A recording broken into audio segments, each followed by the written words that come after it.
மோகன் லாசஸ் மேலே ஏகப்பட்ட கேஸ் இருக்குது. அதே மாதிரி பால் தினகரன் அவர் கார்னியா யூனிவர்சிட்டி நடத்தி ஆகும். ஸோ அது ஸ்டேட் கண்ட்ரோல்லையும் இருக்குது, சென்ட்ரல் கண்ட்ரோல்லையும் இருக்குது. அடுத்த மற்ற பேராயர்கள் பார்த்தீங்கன்னா அங்கே இருக்கிற பேரால் அத்தனை பேரையும் பார்த்தீங்கன்னா அங்கே இருக்கிற அத்தனை முகத்தின் மேலும் கேஸ் ஃபைல் ஆகிருக்குது. பால் தினகரன் போறாருன்னா ஓகே, அது வெளிப்படையாக தெரிஞ்சது. மோகன் லாசரஸும் அப்படிதான் சொல்ல வரீங்களா? இல்லை, என் ஊருக்காரன் தான் அவன், எனக்கு நண்பர் தான். என்ன மாதிரி ஒரு ஊழியக்காரன் சொல்ல தான் செய்வேன். ஆனால் ஒரு வியாபாரியான ஊழியக்காரனாக இருக்கு. எதுக்கு அதுன்ற ஒன்றும் இல்லைங்க. எஃப்சிஆரை கேன்சல் பண்ணாங்க. என்னைக்காவது அவர் வாய் திறந்து சொன்னாரா என் எஃப்சிஆரை கேன்சல் பண்ணாங்கன்னு? அப்போ உன்னுடைய ஆடிட்டிங் ரிப்போர்ட் சரியில்லை. ஆனால் நீ பேசுறது என்ன? நீதி, நேர்மை, ஆண்டவருக்கு பயந்து வாழணுன்ற. நீ பயந்து வாழ்ந்தியா? பிஜேபி ஆட்சி வந்து எஃப்சிஆரை கேன்சல் பண்ணிடுச்சு என்ன சொல்ல பார்ப்போம், தைரியம் தான். சொன்னார்னா அடுத்த நாள் வீட்டுக்கு உள்ளே போயிடுவார், ஜெயிலுக்குள்ளே போயிடுவார்.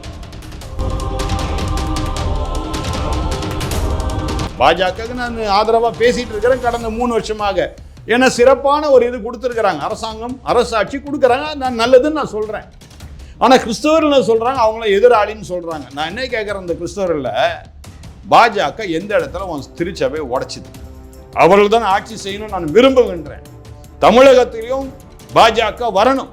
உலகத்தையும் கெடுத்து விடுறது இப்போ இருக்க கிறிஸ்தவ தலைவர்கள் தான். அப்போ இருக்கிற பேராயிரம் அங்கே போய் நிற்கிறான் முதலமைச்சர்கிட்ட. அசிங்கமா இல்லை உனக்கு? எப்படியா நீ போய் பைபிளை வச்சு பேச போறீங்க?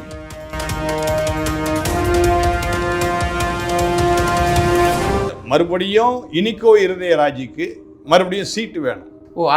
அதுக்காக இனிக்கோ இருதயராஜ் அழைச்சிட்டு போறாரு. பாருங்க, என் கூட மோகன் லாசரஸ் இருக்காரு பக்க பலமா.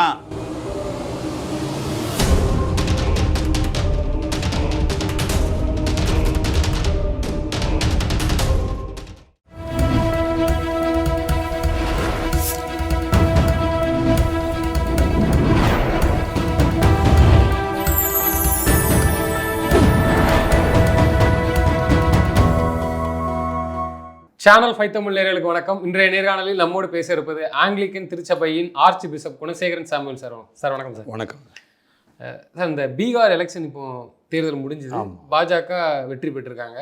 மிக ஒரு பிரம்மாண்டமான ஒரு வெற்றின்னு கூட சொல்லலாம். அதை எப்படி பார்க்குறீங்க? அதுக்கு அடுத்த கட்ட இப்போ தமிழ்நாட்டிலையும் எலெக்ஷன் வரப்போகுது. இன்னொன்று நீங்கள் குறிப்பாக என்ன சொன்னது என்னென்னா, தமிழக மக்களுக்கு வந்து புரிஞ்சுக்கணும், நீங்கள் ஒரு தெளிவு நிலை இல்லாமல் இருக்கிறீங்க. திமுகவில் இருக்கிறது ஃபுல்லாக யார் முதல் கட்டமாக இருக்கிறது ஃபுல்லாக அவங்களே ஒரு தமிழர் கிடையாது, அதனால் அவங்களுக்கு முக்கியத்துவம் கொடுக்குறாங்க. இது கூட நம்ம புரிதல் இல்லாமல் இருக்கீங்கன்னு சொல்லி கூட ஒரு காணொலியில் பேசியிருந்தீங்க. எப்படி பார்க்குறீங்க? நம்ம மக்கள் தேர்தலுக்கு தயாராகிட்டு வராங்க, உங்கள் கருத்து சொல்லுங்கள். அதாவது பீகாரை பொறுத்த வரைக்கும் எல்லாரும் என்ன சொன்னாங்கன்னா, நிச்சயமாக பிஜேபி இந்த தடவை மண்ணை கவ்வ போகுதுன்னாங்க. அதிலும் திராவிட முன்னேற்ற கழகத்தின் முக்கியமானவர்கள்லாம் ஒரு வேடிக்கையாக தான் பார்த்தாங்க. இந்த தேர்தலில், பீகார் தேர்தல் வேடிக்கையாக பார்த்தாங்க. எனக்கு என்ன கேள்வினா, நீயே மக்கள் மத்தியில் வேடிக்கையாக இருக்கிற, இதில் பீகாரை என்ன நீ வேடிக்கை பார்க்கறது? அந்த பீகார் மக்கள் தான் இங்கே தமிழ்நாட்டில் வந்து உனக்காக உழைக்கிறாங்க. கடந்த வாரத்தில் கூட பார்த்தேன், தமிழ்நாட்டு ப்ராஜெக்ட்ஸ், அதாவது ரோடு போடுறது, பிரிட்ஜு கட்டுறது, இப்படிப்பட்ட வேலைகளை செய்கிறவங்க யாருன்னு பார்த்தா தமிழர் இல்லை, வட இந்தியர்கள். அதிலும் பீகார் மக்கள் அநேகரில் ஈடுபட்டிருக்கிறாங்க. அவங்கள கேலித்தனமாக நீ பேசிக்கொண்டோம், அவங்கள அசிங்கமாக பேசிக்கொண்டு இருந்த. இன்றைக்கி அதே மக்கள் எவ்வளோ சிறப்பாக பிஜேபி தான் நல்ல அரசாட்சி கொடுக்க முடியும், மக்களுக்கான ஆட்சி பிஜேபி ஆட்சி தான் என்பதை சிறப்பாக அவர்கள் காண்பித்து விட்டார்கள். இதை நம்முடைய தமிழர்கள் புரிந்து கொள்ள வேண்டும். அதாவது நான் எப்பவுமே அதை நான் சொல்லுவேன், ஒரு குடும்பம் அப்படின்னு இருந்தால் அதில் தாய், அதில் தந்தையர், தாய், பிள்ளைகள் இருப்பாங்க. இப்போ அந்த பிள்ளைகளுக்கு எது வேண்டுமானாலும் யாரை போய் கேட்பாங்க? தாயை தான் போய் கேட்பாங்க. தகப்பன்கிட்ட பேசுறதுக்கு அச்சப்படுவாங்க, தகப்ப ஏதாவது சொல்லிட போகிறாரு அப்படின்னு பிள்ளைகள் என்ன பண்ணுறாங்க? தாய்கிட்ட கேட்குறாங்க. தாய் என்ன பண்ண முடியாது, பிள்ளைகள் கேட்டதை உடனே செய்ய முடியாது. யார்கிட்ட தான் சொல்லுவார்? தன்னுடைய கணவர், தகப்பனாய் இருக்கின்ற அவர்தான் தலைவன், குடும்பத்தின் தலைவன், அவர்கிட்ட தான் கேட்க முடியும். அப்படிதான் இந்த தாயானது என்பது தமிழ்நாட்டு முதலமைச்சர், பிள்ளைகள் யாருன்னா மக்கள். நாம் என்ன பண்ணுறோம்? தமிழக முதலமைச்சர் தான் கேட்க முடியும். தமிழக முதலமைச்சர் என்ன பண்ணணும்? பிரதமரை கேட்கணும். அவர் தான் தகப்பன், அவர் தான் இந்த குடும்பத்தின் தலைவன், இந்திய தேசத்துக்கு தலைவர் அவர் தான். ஆக அவருடைய ஆட்சி தான் எல்லா மாநிலத்திலும் நடைபெற்று கொண்டு இருக்கின்றது. எல்லா மாநிலத்தின் உள்ள அனைத்து கட்சிகளும் அவரை சார்ந்து இருக்கின்றது.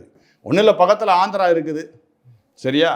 தெலுங்கானாவில் ஆந்திராவில் பார்த்தீங்கன்னா பிஜேபி என்ன சொல்கிறாங்க அப்படியே கேட்குறாங்க. கேட்டவொன்னு என்ன ஆகுது, அந்த மாநிலம் வந்து சிறப்பாக அமைகின்றது. மக்களுக்கு போய் அந்த ஆட்சியுடைய நிலைகள் எல்லாம் போய் சேருகின்றது. ஆனால் தமிழ்நாட்டில் மட்டும் என்னென்னா ஒரு ஈகோ, நாங்கள் கேட்க மாட்டோம், நாங்கள் எதுவும் வாங்க மாட்டோம், அப்படியே அவளுக்கு கொடுத்தாலும் நாங்கள் அதை ஏற்றுக்கொள்ள மாட்டோம். ஆனால் என்ன சொல்லுவாங்க மக்கள் மத்தியில், அவங்க தரவே இல்லை, மத்திய அரசாங்கம் எங்களுக்கு ஒன்றுமே தரலன்னு சொல்லுவாங்க. திரும்பவும் நான் சொல்கிறேன், 4000 கோடி எங்கே போச்சு?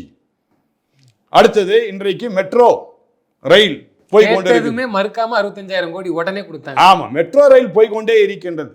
திரும்ப வெவ்வேறு இடங்களுக்கு மெட்ரோ ரயில் வந்துகிட்டே இருக்கின்றது. எங்கிருந்து வருது பணம்? மத்திய அரசு தானே கொடுக்குது. அதை ஏன் நீங்க சொல்ல மாட்டீங்க? மத்திய அரசாங்கம் நமக்கு கொடுத்துருக்கிறாங்க, சிறப்பாக கொடுக்குறாங்க, இது மக்களுக்காக கொடுக்குறாங்க, நீங்க சொன்னா உங்களுக்கு நல்லது தானே. இதுல என்ன ஈகோ? மக்களிடத்துல ஈகோவை காட்ட வேண்டியது. ஆனால் பர்சனலா என்ன பண்றாங்கன்னா, இவங்க அவங்களோட கூட வியாபாரம் பண்ணிக்கிட்டு இருக்கிறாங்க. பிஸ்னஸ் வைஸ் பார்த்தீங்கன்னா வியாபார ரீதியாக இவர்கள் வட இந்திய மக்களோடு, விசேஷமாக பிஜேபி ஆட்சியாளர்களோடு கூட இணைந்து செயல்படுகின்றாங்க.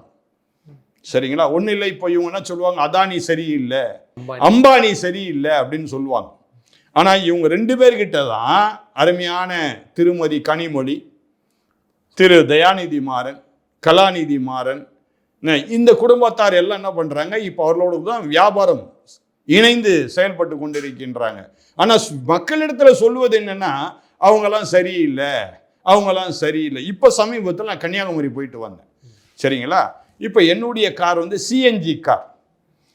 தமிழ்நாட்டில் சென்னையில் சிஎன்ஜி 1 கேஜி எவ்வளோன்னா 92 ரூபாய். அதே என்ன பண்ணுறேன், நான் திருச்சி பக்கம் போகிறேன், அங்கே எவ்வளோன்னா வெறும் 86 ரூபாய். எவ்வளோ வித்தியாசம் பாருங்க. என்ன, எதனால அப்படி? அது வந்து அதானிது, விளங்குதா? அதானிது. இதுவே நான் பெங்களூருக்கு போகிறேன், அதே அதானி குரூப் ஆஃப் கம்பெனிஸோட சிஎன்ஜி, அங்கே பார்த்தீங்கன்னா வெறும் 82 ரூபாய். ஏறக்குறைய 10 ரூபாய் வித்தியாசம் இருக்குது. அப்போ அவங்கள கேட்குறேன், ஏங்க நீங்கள் தமிழ்நாட்டுக்குள்ளே வரக்கூடாது அப்படின்னா, தமிழக அரசாங்கம் எங்களுக்கு அனுமதி கொடுக்கவில்லை. அப்போ பாதிக்கப்படுறது யார்? மக்கள். இன்னைக்கு சிஎன்ஜி கார் தான் எல்லா இடத்துலையும் ஓடிட்டு இருக்கு. ஒன்றும் இல்லை, டிராவல்ஸ் காரை எடுத்து பாருங்க, வெறும் சிஎன்ஜி தான். ஆட்டோக்களை எடுத்து பாருங்க, சிஎன்ஜி தான். எத்தனை தொழிலாளர்கள் பாதிக்கப்படுறாங்க? ஏன் இந்த அரசாங்கத்துக்கு இதெல்லாம் தெரியலையா? ஆக மக்கள் இதை புரிந்து கொள்ளணும். தமிழக அரசு நிச்சயமாக இப்பொழுது ஆட்சி செய்து கொண்டிருக்கின்ற அரசானது மக்களுக்கான அரசே கிடையாது. இப்போ நீங்கள் இவ்வளோ இதை சொல்கிறீங்க, ஆனால் இது இப்போ சிறுபான்மை மக்களாக இருக்கக்கூடிய கிறிஸ்தவ மக்கள் எல்லாமே வந்து என்ன பண்ணாங்கன்னா, அதில் இருக்க பாதிரியார் பாஸ்டர்ஸ்லாம் போய் திமுக தான் வரணும், பாஜக வந்துடக்கூடாதுன்னு ஒரே பயத்தில் நேற்று கூட போய் ஸ்டாலின் அவர்களை போய் முக்கியமான இதெல்லாம் சந்திச்சிருக்கிறாங்க. நானே சொல்ல நினச்சேன், நீங்களே அதை கேள்வியாக கேட்டுட்டீங்க. நீங்கள் அங்கே போய் பாருங்கள், அதில் சில பேராயர்கள், சரியா, இப்படி போட்ட இதை பார்த்துருப்பீங்க, பேராயர்கள். அடுத்தது மோகன் சி லாசரஸ், நேற்று போய் சந்திச்சிருக்கிறாங்க. பால் தினகரன், இவங்கெல்லாம் சந்திச்சிருக்கிறாங்க. ஆனால் இதில் ஒருத்தர் இருந்தார் கூட, கவனிச்சிங்களா யாருன்னு? இவங்களெல்லாம் அழைச்சிட்டு போனவர் ஒருத்தர் இருக்கிறார். அதை முக்கியமாக நீங்கள் பார்க்கணும். யார்? திருச்சி எம்எல்ஏ இனிகோ இருதயராஜ். சரியா? நாசரும் கூட இருந்தார். அவர் ஏதோ ஒரு மத நல்லிணக்கணம் ஏதோ ஒரு இது வச்சிருக்கிறார். சரியா? இப்போ போன முறை அவருக்கு சீட்டு கொடுத்தாங்க திருச்சியில், எம்எல்ஏ தேர்ந்தெடுக்கப்பட்ட சட்டசபைக்கு போனார். இந்த 4.5 வருஷ காலத்தில் கிறிஸ்தவர்களுக்காக என்ன பேசினார் அவர்? இதே இனிகோ இருதயராஜ் என்ன பேசினார்? ஒன்றுமே பேசல. இப்போ இடையில கூட திமுக எதிர்த்து கூட ஒரு சில வார்த்தைகள் விட்டாங்களே, என்னங்க அதெல்லாம் சும்மா, அதெல்லாம் நடிப்பு. நான் என்ன சொல்கிறேன், இனிகோ இருதயராஜுக்கு சென்னையில் தான் இருக்கிறார், சரியா? கிறிஸ்தவர்களுக்கு கல்லறை இல்லை என்பது அவருக்கு நல்லாவே தெரியும்.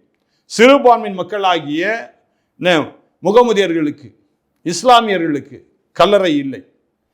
இந்த 2 பேருக்காக என்றைக்காவது சட்டசபையில் குரல் எழுப்பினாரா? கேட்டால் என்ன சொல்லுவாங்க? கிறிஸ்தவர்களுக்கு கல்லறை ஒதுக்கி இருக்குது. எங்கே ஒதுக்குனேன்? ஏற்கனவே இருக்கிற கல்லறையை நாங்கள் இதை கிறிஸ்தவர்களுக்காக நாங்கள் தரோம் அப்படின்னு சொல்கிறேன். அங்கே கல்லறை இடமே கிடையாது.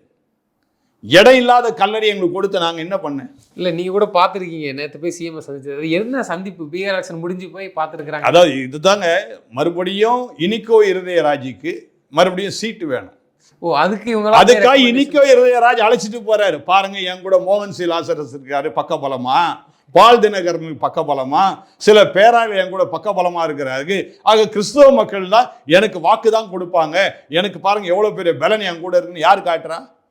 திரு இனிக்கோ இருதயராஜ் காட்டுகின்றார். திருச்சியிலேருந்து அவர் போயிட்டாரு, தென்மண்டலத்திலேருந்து யாரும் போகலையா? இனிமேதான் போவாங்களா என்ன? அதாவது இவங்கெல்லாம் ஏன் போனாங்க? அடுத்த கேள்வி.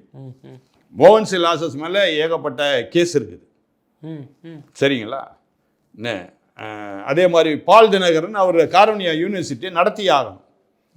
ஸோ அது ஸ்டேட் கண்ட்ரோல்லையும் இருக்குது, சென்ட்ரல் கண்ட்ரோல்லையும் இருக்குது. ஆக ஸ்டேட் மினிஸ்டரும் வேணும், சென்ட்ரல் மினிஸ்டரும் வேணும் அவருக்கு. அடுத்த மற்ற பேராயர்கள் பார்த்தீங்கன்னா, அங்கே இருக்கிற பேராளர் அத்தனை பேரையும் பார்த்தீங்கன்னா, கத்தோலிக்க பேராயர்கள், பெந்தேகோஸ்து பேராயர்கள், இவங்கெல்லாம் அங்கே இருக்கிறாங்க. அங்கே இருக்கிற அத்தனை முகத்தின் மேலும் கேஸ் ஃபைல் ஆகிருக்குது. கோர்ட்டில் கேசஸ் இருக்குது, ஹை கோர்ட்டில், சென்னை ஹை கோர்ட்டில் கேசஸ் இருக்குது. இவங்களோட கேசஸ்லாம் கொஞ்சம் தள்ளி போயிட்டே இருக்கணும்னா என்ன செய்யணும்? இந்த மாதிரி முதலமைச்சரை பார்த்து கொஞ்சம் வணக்கம் தெரிவித்து இணக்கமாக இருப்பதாக காட்டிக்கொள்ள வேண்டும். வேற வழி இல்லை. பால் தினகரன் போறாருன்னா ஓகே, அது வெளிப்படையாக தெரிஞ்சது. மோகன் சி லாசரஸும் அப்படித்தான் சொல்ல வரீங்களா? உங்களுக்கு மோகன் சி லாசரஸ் பெருசாக தெரியலாங்க. நீங்களும் அந்த ஊருக்காரர் தான், நானும் அந்த ஊருக்காரர் தான். ஆனால் என் ஊருக்காரன் சரியில்லைன்னு சொல்லணும்ல. முதல்ல என் கண்ணில் இருக்கிற இது தெளிவாக்கணும் இல்லை. என் ஊருக்காரன் தான் அவன், எனக்கு நண்பர் தான். என்ன மாதிரி ஒரு ஊழியக்காரன் சொல்ல தான் செய்வேன். ஆனால் ஒரு வியாபாரியான ஊழியக்காரனாக இருக்கிறான். எதுக்கு அதுன்ற? அவர் மட்டும் தான் என்னமோ பெருசா அடிபடாமல் இருந்தாங்க, மீடியாக்கள் எதுவும் பெருசாக தெரியாமல் இருந்தார். இப்போ அதனால கேட்குறேன். அதுதாங்க, எல்லாமே பணத்தை கொடுத்து எல்லாம் சரியாக போச்சு. ஒன்றும் இல்லைங்க, எஃப்சிஆரை கேன்சல் பண்ணாங்க. என்னைக்காவது அவர் வாய் திறந்து சொன்னாரா என் எஃப்சிஆரை கேன்சல் பண்ணாங்கன்னு? சொன்னால் அடுத்த கேள்வி என்ன கேட்பீங்க? ஏன் எஃப்சிஆரை கேன்சல் பண்ணாங்க? அடுத்த கேள்வி கேட்பீங்க. ஏன் அவரால் பேச முடியல? ஏன் எஃப்சிஆரை கேன்சல் ஆச்சு? அப்போ உன்னுடைய ஆடிட்டிங் ரிப்போர்ட் சரியில்லை. ஆனால் நீ பேசுறது என்ன? நீதி, நேர்மை, ஆண்டவருக்கு பயந்து வாழணுன்ற. நீ பயந்து வாழ்ந்தியா? ஏன் எஃப்சிஆரை கேன்சல் ஆகுது? நீ ஒழுங்காக எல்லாத்தையும் கரெக்டாக வச்சுருந்தா, அரசாங்கத்துக்கு நேராக கரெக்டாக வச்சுருந்தா ஏன் எஃப்சிஆரை கேன்சல் ஆகுது? நீ தைரியமாக சொல்ல பார்ப்போம். பிஜேபி ஆட்சி வந்து எஃப்சிஆரை கேன்சல் பண்ணிடுச்சு என்ன சொல்ல பார்ப்போம், தைரியம் இருந்தா. சொன்னார்னா அடுத்த நாள் வீட்டுக்கு உள்ளே போயிடுவார், ஜெயிலுக்குள்ளே போயிடுவார். அவ்வளவு காரியங்கள் இருக்குது அங்கே. ஆனால் இந்த கிறிஸ்தவ மக்களுக்கு கொஞ்சம் அறிவு இல்லாமல் அவங்க நடந்து கொள்கிறாங்க. என்னமோ அவர் என்னமோ தெய்வம் மாதிரியும், அவர் சொல்கிறது தான் வேத வாக்கு என்னமோ சொல்லி நினச்சிட்டு இருக்கிறாங்க. நான் கேட்குறேன், இப்போ மோகன் சி லாசரஸ் உங்களுக்கு நல்லா தெரியும் இல்லையா?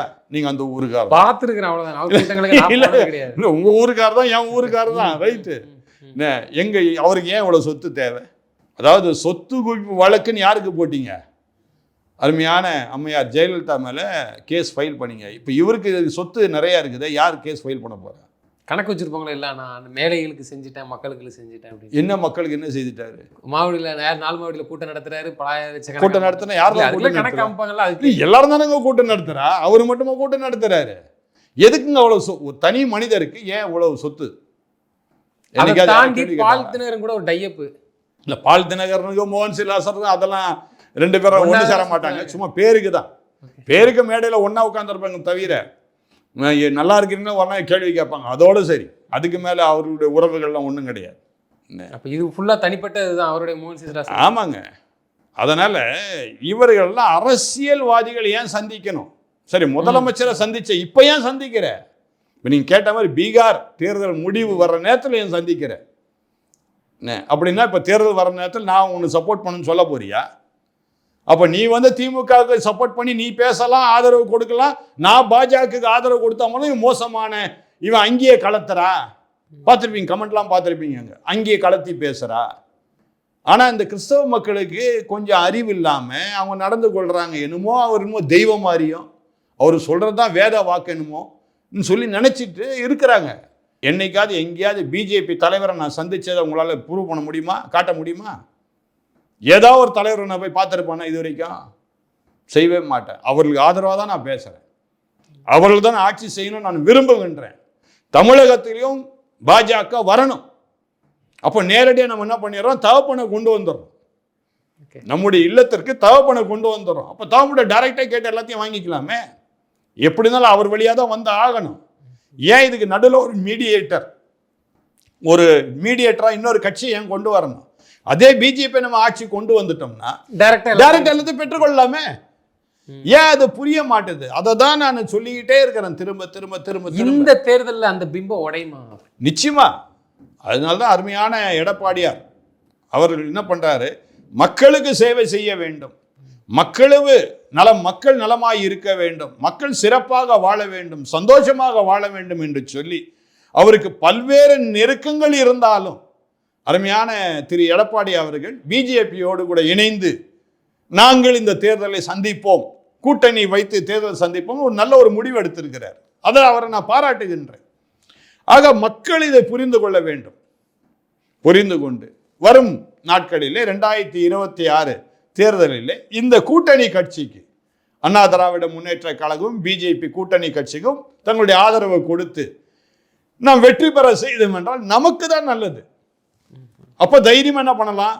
இப்போ நானே இவ்வளவு தூரம் பேசுறேன், தேர்தல் இவங்க ஜெயிச்சு வரும் பொழுது இவங்க சரியா வேலைப்பாடுகள் சரியில்லை கட்டாயம் நான் கேட்பேன் கேள்வி. கண்டிப்பா. இப்ப நீங்க வெளிப்படையா வந்து பேசுறீங்க, உங்களை மாதிரி பல பேர் வந்து பேச முடியாம நிலைமையில இருக்கிறாங்களா? ஆமா, நிச்சயமா இருக்கிறாங்க.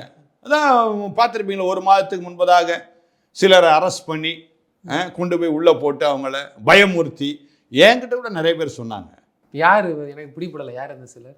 யாரோ ஒருத்தர், நம்ம ஒரு அட்வொகேட் ஒருத்தர் இருக்கிறாரு, வயதானவர், யூடியூப் வச்சிருக்கிறாரு, அவரை கொண்டு போய் சிறைச்சாலையில் போட்டு அவரை பயமுறுத்தினாங்க. அதே மாதிரி சவுக்கு சங்கர்னு ஒருத்தர் இருக்கிறாரு, அவரை பயமுறுத்துறாங்க. இப்படி பயமுறுத்தினா நான் பயந்துருவாங்களா எல்லாரும்? உங்களால் முடிஞ்ச என்ன ஜெயிலில் தானே போடுவீங்க, அதுக்கு மேலே இல்லைல்ல. உயிர் எடுக்க முடியாதுல்ல. உயிர் எடுக்கக்கூடியவர் கடவுள் மட்டும்தான், அவரை தவிர்த்து வேற யாரும் உயிரை எடுக்க முடியாது. ஏன் இந்த கேள்வியை கேட்டோம்னா, தேர்தல் நேரத்தில் திமுக வந்து கையாளுத விதம் என்னன்னா, அந்தந்த டயசிஸில் போயிட்டு ஃபாதர் அவங்ககிட்டலாம் பிஷப்டெல்லாம் போய் பேசி சர்ச்சிலே வந்து திமுக ஓட்டு போடுங்கிற மாதிரிலாம் சமீபத்தில் பார்த்துருப்போம். அது தொடர்ச்சியாக நடக்குது. ஆனால் இப்போ நீங்கள் வந்து வெளிப்படையாக வந்து ஒரு சில நல்லது இதுதான் சரின்னு சொல்கிறீங்கல்ல, இதே மாதிரி சிஎஸ்லையும் ஆர்சிலையும் ஃபாதர் ஃபுல்லாக வந்து பேச முடியாத சுச்சுவேஷன்ல இருக்கிறாங்களான்னு கேட்டேன். அதாவது பேசுறதுக்கு தயங்குறாங்க. இப்போ ஒரு திருச்சபையில் இருக்கிற ஒரு சர்ச்சில் இருக்கிற ஒரு ஃபாதர் பேசவே முடியாது. காரணம், அவருக்கு மேலே ஒரு தலைவர் பிஷப்னு ஒருத்தர் இருக்க, பேராயர் இருக்கிறார். பேராயர் என்ன சொல்றா அதான் இவர் கீழ்ப்படிஞ்சு ஆகணும், வேற வழி இல்லை. ஆக பேராயருக்கு மேல என்ன இருக்குது? வழக்கு இருக்குது. அதைத்தான் கேட்குறேன். வழங்குதா? இந்த வழக்கை அவர் தவிர்க்கிறதற்காக என்ன பண்றாரு, ஆட்சியாளர்களை போய் காலில் விழுறாங்க. நான் என்ன சொல்றேன், உனக்கு என்னத்துக்கு பேராயன்ற பதவி? உன்னால் நேர்மையாக இருக்க முடியலையா? தூக்கி போட்டு போ. அப்படி ஒரு பதவி தேவையே இல்லையே. நீ ஒரு ஆன்மீகவாதி, ஆன்மீக தலைவர், நீ உன்னால் உண்மையாக இருக்க முடியாது. நீ எப்படி உன் கீழே இருக்கிற ஃபாதரை நீ வந்து உண்மையாக இரு நீ சொல்ல முடியும்? அந்த ஃபாதர் எப்படி மக்கள்கிட்ட போய் நீ உண்மையாக இரு நீ எப்படி சொல்ல முடியும்? அப்போ மொத்த திருச்சபையே நீ அழுக்காய்க்கிற, கலகத்தை நீ கொண்டு வந்துடுற. அப்போ எப்படி மக்கள் சுத்தமாக இருக்க முடியும்? எப்படி மக்கள் நல்ல நிலையில வாழ முடியும்? இதை குறிப்பாக கிறிஸ்தவ மக்கள் புரிஞ்சுக்கணும். கிறிஸ்தவ மக்கள் தான் நான் சொல்றேன். அதாவது நான் எப்பவுமே நான் சொல்றேன், என்னுடைய வீட்டில் நான் ஒழுங்கா இருந்தேன்னா என் வீட்டை சார்ந்தவர்கள் அத்தனை பேரும் நல்லா இருப்பாங்க. அடுத்தது என் வீட்டை பார்க்குற என் தெரு மக்கள், அவங்க என்னுடைய நல்ல நடக்கையை பார்த்து இவர் இவ்வளோ நல்லா இருக்கிறாரு, எப்படி இவரால் முடிஞ்சது அப்படின்னு சொல்லி என்னுடைய புரிதலை அறிந்து என்னுடைய அன்பை பெற்றுக்கொள்வார்கள். அப்போ என்னுடைய தெரு நல்லா ஆயிடுச்சுன்னா என் பகுதி முழுக்க நல்லாயிரும். என் பகுதி கொஞ்சம் கொஞ்சமாக அப்படியே வளர்ச்சி சொல்லுங்க, அப்படியே கொண்டு போங்களேன், தாலுக்கா நல்லாயிரும். தாலுக்கா நல்லா ஆயிடுச்சுன்னா மாநிலமே நல்லாயிருமே. இவ்வளோத்தையும் கெடுத்து விடுறது இப்போ இருக்க கிறிஸ்தவ தலைவர்கள் தான். நான் என்ன சொல்கிறேன், அருமையான திரு இன்னைக்கே இருதயராஜ் உங்களை கூப்பிடுறாரு, வாங்க முதலமைச்சரை பார்க்கலான்னு. ஏன் நீங்கள் சொல்லக்கூடாது? நாங்கள் வர முடியாதுங்க, முதலமைச்சரை இங்கே வர சொல்லுங்கள். நீங்கள் சாலையில் போகும்போது, ரோட்டில் போகும்போது நீங்கள் பார்த்துருப்பீங்க, உங்கள் வீட்டுக்கு முதல்வர், உங்கள் வீட்டிற்குள் முதல்வர் என்னென்னோ போடுறாங்க. வரவே இல்லையா அவர் என் வீட்டுக்கு? வந்தாருன்னா நான் சந்தோஷப்படுவேன். முதலமைச்சர் வீட்டுக்கு வரட்டுமா பார்ப்போம். இல்லை, இப்படி போய் வாண்டடாக போகிறதுலே ஒரு பல விஷயம் இருக்குங்கிறது நீங்கள் சொல்கிறீங்க. ஆமாங்க, நானும் பார்த்துருக்கேன். இப்போ நெல்லைக்கு வராங்கன்னா, இப்போ எடப்பாடி பழனிசாமி அவர்களே வராங்கன்னா, அங்கே போய் பிஷப்பை வந்து டயசிஸில் போய் சந்திக்கிறது, இதெல்லாம் வந்து நடைமுறை பார்த்துருக்குறோம். மரியாதை நிமித்தமாக பார்க்குறாங்க. நீங்களே பார்த்துருப்பீங்க. இப்போது எல்லா கிறிஸ்தவ அமைப்புகளில் பார்க்கலாம். அதில் சிஎஸ்ஐ முக்கியமாக பார்த்தீங்கன்னா, இப்போது நம்ம தென் மாவட்டத்திலே பார்ப்போம். தூத்துக்குடியில் பேராயர் இருக்காரா? இல்லை. ஆனால் அதே பேராயர் திருநெல்வேலிக்கு பொறுப்பாக போட்டிருக்காங்களோ? மாறாமல் ஒரே இடத்துல இருங்க வரேன். திருநெல்வேலி பேராயத்தில் அந்த பேராயர் இருக்கிற செயல்பட முடியுதா? இல்ல. அவரே பெரிய ரவுடிங்கிறாங்களே. பாத்தீங்களா, நீங்களே சொல்லிட்டீங்க. அதை அடுத்தது பார்த்த ரீல்ஸ். கன்னியாகுமரியில தேர்தல் நடக்க போகுது. தேர்தல் நடந்து முடிஞ்சிடுச்சு, இன்னும் தேர்வு செய்யல யார் பேராயர்னு. இப்படி நம்முடைய தமிழ்நாட்டுக்குள்ளே இருக்கிற தென்னிந்திய திருச்சபை என்று எடுத்துக்கொண்டாலே இவர்களுக்குள்ளேயே என்ன இல்லை, சரியான தலைமைகள் இல்லை. யார் தான் ஆட்சி செய்கிறா? Judge appointed by the court. சரிங்களா, அவங்க தான் ஆட்சி செய்கிறாங்க. ஆன்மீக தலைவரே இல்லை. அப்புறம் என்ன நீ கிறிஸ்தவன்? அப்போ இருக்கிற பேராயிரம் அங்கே போய் நிற்கிறான் முதலமைச்சர்கிட்ட. அசிங்கமா இல்லை உனக்கு? எப்படியா நீ போய் பைபிளை வச்சு பேச போற? நீ முதலமைச்சர் பற்றி பேச போறியா? அவன் திருச்சபையில் போய் முதலமைச்சரை நான் சந்தித்தேன், அவர் இவ்வாறு சொன்னார். என்ன சொன்னார்? அவர் சிரிச்சுட்டு நிற்பார், வாங்க உங்களுக்கெல்லாம் நல்லது செய்கிறேன், இவ்வளோதான் அவர் சொல்ல போகிறாரு. இது என்னைக்கு யார் சொல்லலை? எல்லா முதலமைச்சரும் சொல்கிறதான் இவரும் சொல்லியிருக்கிறாரு. இதென்ன சிறப்பாக நீ போய் அவரை போய் பார்க்கறது? இதில் யார் நன்மை பெற்றுக்கொள்ள போகிறோம்? திரு இனிக்கோ இருதயராஜ் மீண்டும் சட்டசபையில் உறுப்பினர் ஆவதற்காக செய்த செயல் இது. சரியா? சரி, திரு இனிக்கோ இருதயராஜ் ஏதாவது உங்களுக்கு செய்தாரா? அதுவும் இல்லை. ஒவ்வொரு வருடமும் ஒரு கிறிஸ்துமஸ் விழா நடத்துவார். அருமையான திரு இனிக்கோ இருதயராஜ் கிறிஸ்துமஸ் விழா நடத்துவார். அனைத்து திருச்சபை தலைவர்களும் கூப்பிடுவார். நானும் அருமையான டாக்டர் கலைஞர் இருந்த சமயத்தில், அதான் கடைசி கிறிஸ்துமஸ் விழா நீங்கள் கலந்துக்கிட்டது, அதாவது நம்ம டாக்டர் கலைஞர் கலந்து கொண்டது. அதில் என்னையும் அழைச்சிருந்தேன், நானும் போயிருந்தேன். ரொம்ப சிறப்பாக நடத்துவார், அதில் நான் குறை சொல்லலை. ஆனால் ஏன் இவர் இப்படி நடத்திக்கிட்டு இருந்தாருன்னு கடைசியில் பார்த்தா சட்டசபைக்குள்ளே போவதற்காக இப்படி ஒரு காரியத்தை அவர் செய்திருக்கிறார். இதே தென்னிந்திய திருச்சபை இப்பொழுது சினாடு தலைவராக செயலாளராக ஒருத்தர் இருக்கிறார். அவர் பதவி காலம் இப்போ டிசம்பரில் முடிய போகுது. அவர் ஒரு அரசியல் தலைவர் பின்னாடி போயிட்டே இருக்கிறார். என்னன்னா, இப்போ பதவி காலம் முடிஞ்ச உடனே என்ன ஆகணும்? வீட்டுக்கு போகணும். அரசியலில் குதிச்சுட்டா வசதியாக போயிடும். அப்போ இப்படி ஒரு கேவலமான ஒரு பொழைப்பு கிறிஸ்தவனுக்கு தேவையா? இப்போ உடனே எல்லாரும் என்ன கேள்வி கேட்பாங்க, நீங்க எங்க அரசியல் பேசுறீங்க அப்போ அப்படின்வாங்க. ஒரு மத குரு என்று சொன்னால் அந்த மத குருக்கு முழு உரிமை இருக்கு அரசாங்கத்தை கேள்வி கேட்பதற்கு. விளங்குதா? அரசாங்கத்தின் பின்னாடி நான் போல, எந்த அரசாங்கம் நல்லா இருக்குன்னு சொல்றேன், எந்த அரசாங்கம் சரியில்லைன்னு நான் சொல்றேனே தவிர யாருக்காலையும் நான் போய் விழல, யாரையும் போய் நான் சந்திக்கிறேன். இப்போ பாஜகவுக்கு நான் ஆதரவாக பேசிட்டு இருக்கிறேன் கடந்த 3 வருஷமாக. ஏன்னா சிறப்பான ஒரு இது கொடுத்துருக்குறாங்க, அரசாங்கம் அரசாட்சி கொடுக்குறாங்க, நான் நல்லதுன்னு நான் சொல்கிறேன். ஆனால் கிறிஸ்தவர்கள் சொல்கிறாங்க அவங்கள எதிராளின்னு சொல்கிறாங்க. நான் என்ன கேட்குறேன், இந்த கிறிஸ்தவர்களில் பாஜக எந்த இடத்துல உன் திருச்சபையை உடைச்சிது எனக்கு பதில் சொல்லுங்க. உன் திருச்சபையை உடைச்சது பாஜக அப்படின்னு ப்ரூவ் பண்ணீங்க. திமுக தமிழ்நாட்டில் இருக்கிறதுனால காக்கப்பட்டுச்சுன்னு சொல்கிறாங்க, இல்லட்டா உடைச்சிருக்கும் அப்படின்னு சொல்றாங்க. வடமாநிலத்தில் உடைக்கப்பட்டது, இங்க வரலன்னா அப்ப திமுக நமக்கு பாதுகாவல. அப்போ 2024 இதே திமுக அரசு 4 திருச்சபைகளை சென்னையில் உடைச்சது, பாஜக வந்து உடைச்சதா? 4 திருச்சபையில் உடைச்சாங்க, உங்களுக்கு தெரியுமா தெரியாதா? ஏதோ ஒரு காரணத்தை சொல்லி உடைச்சி போட்டாங்க. அந்த 4 திருச்சபையில் ரைட்டு, ஒரு வேளை அவங்க தவறாக கட்டடம் கட்டியிருக்கலாம், அதனால் நீ உடைச்ச ரைட்டு. அப்போ வாய்ப்பு கொடு, நீ சிறுபான்மையின ஆட்சின்னு சொல்கிறல்ல, வேற இடத்துல வாய்ப்பு கொடு அவங்களுக்கு. இப்போ இந்த இடத்துல கட்டிக்கப்பா, நீ எவ்வளோ கஷ்டப்பட்டு அந்த போதர் கட்டியிருப்பாரு, அதை நீ சிந்திச்சே பார்க்கலையே, வந்து டமால் டமான்னு இடிச்சு தள்ளிட்ட. அந்த போதர்கிட்ட வேற இடமாவது கொடு. நீ 4 திருச்சபைங்க 2024 யாரும் இதை பேச மாட்டாங்களே. இதே பால் தினகரன் போய் முதலமைச்சரை சந்திச்சாரு, மோகன் சீலாசன் முதலமைச்சரை சந்திச்சாரு, இல்லை மற்ற பேராயர்கள் சந்திச்சாங்க. ஏன் இதை கேள்வி கேட்கல? ஏங்க 2024 இதோ இப்படி ஒரு பேராயர் பேசிக்கிட்டே இருக்கிறார், எல்லா காணொலியிலும் பேசிட்டு இருக்கிறாரு, ஏங்க இந்த மாதிரி பண்ணீங்கன்னு ஏன் கேட்கல? அந்த கேள்வி கேட்டார்களா? ஏங்க கல்லறையே இல்லையே கிறிஸ்தவர்களுக்கு சென்னையில், எங்களுக்கு ஒரு கல்லறை ஏற்படுத்தி தாங்க, எல்லா அனைத்து கிறிஸ்தவர்களுக்கும் சேர்ந்து ஒரு கல்லறை ஏற்படுத்தி தாங்க, ஒரு 5 ஏக்கர் இடத்த ஒதுக்கித்தாங்க. ஏன் இதே முதலமைச்சர் ஏன் கேள்வி கேட்கலாமே? ஏஜி சபைன்னு ஒன்று இருக்குது, என்ன பழைய பல்லாவரம் ரோட்டில் இந்த ரேடியல் சாலையில் ஏறக்குறைய 52 ஏக்கர் வச்சிருக்கிறாங்க. ஏன் இதே முதலமைச்சர் ஏன் சொல்லக்கூடாது அந்த பாஸ்டரை பார்த்து, ஏங்க ஒரு 10 ஏக்கர் ஒதுக்கி கொடுங்க கல்லறைக்காக, நான் வேணா அதுக்கு வேண்டிய பணம் வேணா நான் அதுக்கெல்லாம் முனைப்பு காட்டாத இவர்கள் சுயநலத்துக்காக இன்னைக்கு அதுதாங்க நான் சொல்ல வரேன். ஆன்மீக தலைவர் என்று சொல்லிக்கொண்டு தங்களுடைய சுய காரியத்திற்காக இவர்கள் சந்திக்கின்றார்கள், மக்களுக்காக இல்லை, கிறிஸ்தவர்களுக்காகவே இந்த ஆன்மீக தலைவர் வாழல. அப்புறம் எங்கேருந்து அரசாங்கத்தை நான் குற்றம் சொல்கிறது? இல்லை நிச்சயமா நீங்கள் திருநெல்வேலின்னு சொல்கிறீங்க, உங்களுக்கு குறிப்பாக தெரியும். நான் பார்த்த வரைக்கும் சொல்கிறேன், ஒரு ஊரை எடுத்துக்கிட்டிங்கன்னா அதில் ஒரு 100 குடும்பம் 200 குடும்பம் 150 குடும்பம் குறைஞ்சபட்சம் 150 குடும்பம் கிறிஸ்தவ குடும்பம் இருக்குன்னா அதில் ஒரு குறிப்பிட்ட ஒரு 10 குடும்பம் மட்டும்தான் அந்த லோக்கலில் டயசிஸ் இந்த இதில் நம்ம சர்ச்சு சம்மந்தப்பட்ட ஸ்கூலில் பள்ளிகள்லையும் பொறுப்பில் இருக்கிறாங்க. இவங்க மட்டுமே வந்து எல்லாத்தையும் பயன்பெற்றுறாங்க. மிச்சம் இருக்க 90 குடும்பம் வந்து அன்றாட காட்சிகள் கஷ்டப்பட்டவங்க நான் கிறிஸ்தவ இதில் இருப்பாங்க. அவங்களுக்கு கடைசி வரைக்கும் எந்த ஒரு இதுவுமே இல்லை. இவங்க தேர்தலுக்கு மட்டும் அந்த நேரத்தில் பயன்படுத்திக்கிட்டு திமுக ஒரு சுற்றி அடித்த மாதிரி அடிச்சுட்டு அதை அவங்க மட்டுமே அனுபவிச்சுட்டு போகிறாங்கங்கிறாங்களா? அது எப்படி? உண்மைதாங்க. அது டீச்சர்ஸ் வேலைனாலும் சரி அவங்களே முன்ன போட்டுருந்தாங்க. ஆமாம், ஆனால் அது கடைசி வரைக்கும் அந்த 10 குடும்பம் மட்டுமே தான் இருக்கும். உண்மைதான், அதில் எந்த விதமான சந்தேகமே இல்லை. அதுதான் நான் சொல்கிறேன். ஏங்க திருச்சபையிலே அரசியல் நடக்குதுங்க, அப்புறம் அரசாங்கத்தை குறை சொல்கிறது எனக்கே வெக்கமாக இருக்குது. 10 குடும்பம் என்னமோ போனாலும் பரவாயில்லாம அந்த 90 குடும்பம் கொஞ்சம் விழிப்பா இருந்தா நல்லா இருப்பான்னு சொல்றீங்க. நிச்சயமா அந்த 90 குடும்பம் கேள்வி கேட்கணும். ஆனா கேள்வி கேட்ட என்ன பண்றாங்க? உடனே திருச்சபை நீக்கிறாங்களே.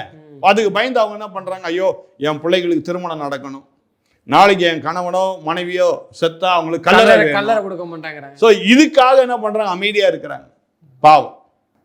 ஆனா அந்த 10 பேர் பேசுற ரூல்ஸுக்கு இந்த 90 பேர் ஏத்துனா அதெல்லாம் மாறும் தானே?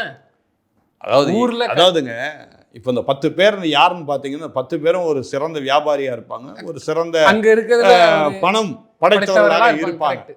அந்த 90% பணம் படைத்தவர்களாக இருக்க மாட்டாங்க. அடுத்தது 90% யாருன்னு பார்த்தா இந்த 10 பேர் கீழே வேலை செய்யற ஆட்கள் நம்பியே இருக்கிற மாதிரி. வேற வழி இல்லையே, எப்படி பேச முடியும்?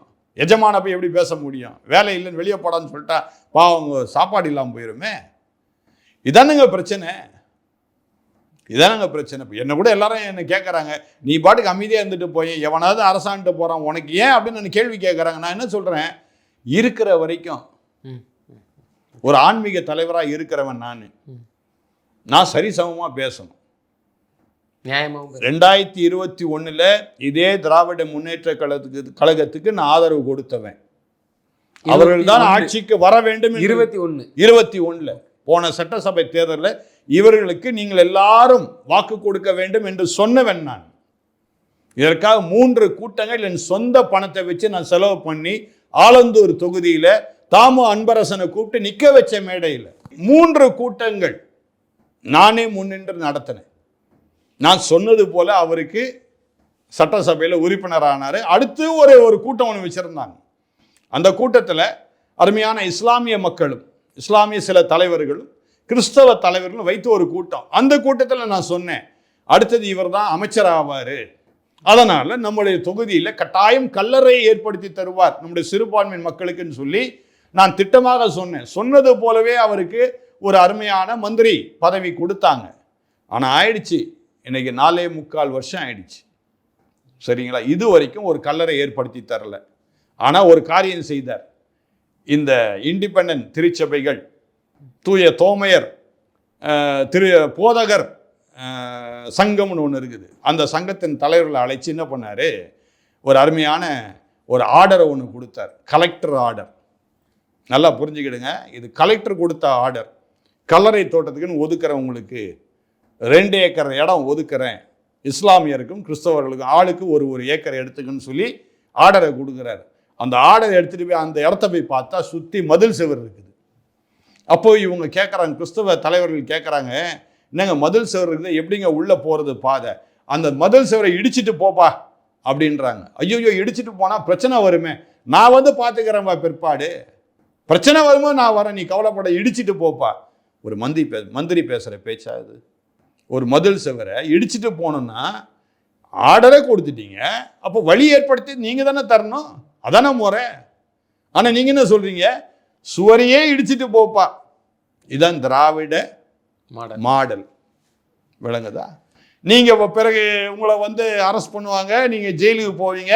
இந்த திராவிட மாடல் வேடிக்கை பார்த்துட்டு இருக்கோம். எப்படி நம்ம செந்தில் பாலாஜியை பார்த்தாங்க, அவர் சிறைச்சாலைக்கு போய் இவங்களாம் வேடிக்கை பார்த்துட்டு இருந்தாங்க. அந்த மாதிரி நீங்கள் இந்த போதகர்கள்லாம் போவாங்க, சிறைச்சாலைக்கு போவோம், இவங்கள வேடிக்கை பார்ப்பார், இந்த மந்திரி வேடிக்கை பார்ப்பார். பிறகு அந்த ஆர்டர் என்கிட்ட வந்துச்சு. நான் சொன்ன முதல்ல இந்த சர்வே நம்பரே தப்பு. இது டிஃபென்ஸ் லேண்ட்.